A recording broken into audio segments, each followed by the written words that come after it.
సార్లు వచ్చారు, ఏం చెప్పంటావు? మీకు బాగా తెలుసు కదా, పోయిన వాళ్ళందరూ మంచోళ్ళు, ఉన్నోళ్ళు వాళ్ళ తీపి గుర్తులు.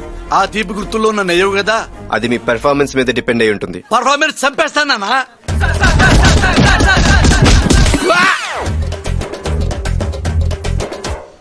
ఏంట్రా ఇది? ఒరే మీరు జర్నలిస్ట్ లా, మీకు మీ న్యూస్ ఇంపార్టెంట్ గానీ మా ఫేస్ ఏమైపోయినా పర్వాలేదా? అడిగి చావండి. ఈ సీక్వెల్ మర్డర్స్ వెనుక పోలీసులు హస్తం ఉందంటున్నారు. జరుగుతున్నవి సహజ మరణాలు. అంటే వాటిని మీరు సమర్థిస్తున్నారా? నిజాన్ని దాచే ప్రయత్నం చేస్తున్నారా? ఒత్తిళ్లకు భయపడుతున్నారా? మీడియా మిత్రులారా, ఈ మధ్య నాకు ఫ్రస్ట్రేషన్ వచ్చినప్పుడల్లా మనశ్శాంతి కోసం ఓ ఐటమ్ వాడుతున్నాను. అది రాష్ట్ర ప్రజల మొత్తానికి తెలుసు. మీకు తెలుసా?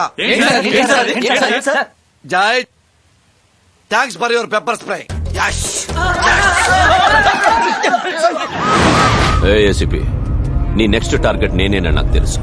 కావ్య కేసుకి సంబంధించిన వాళ్ళు ఒక్కొక్కరు చనిపోతున్నారని గవర్నమెంట్ నుంచి హై సెక్యూరిటీ తెప్పించుకున్నారా? సెక్యూరిటీ ఆఫీసర్ కూడా నీలాగే సిన్సియర్ రా, కాంప్రమైజ్ కాని కాప్. ఇంకో గంటలో ఢిల్లీలో ఉంటా.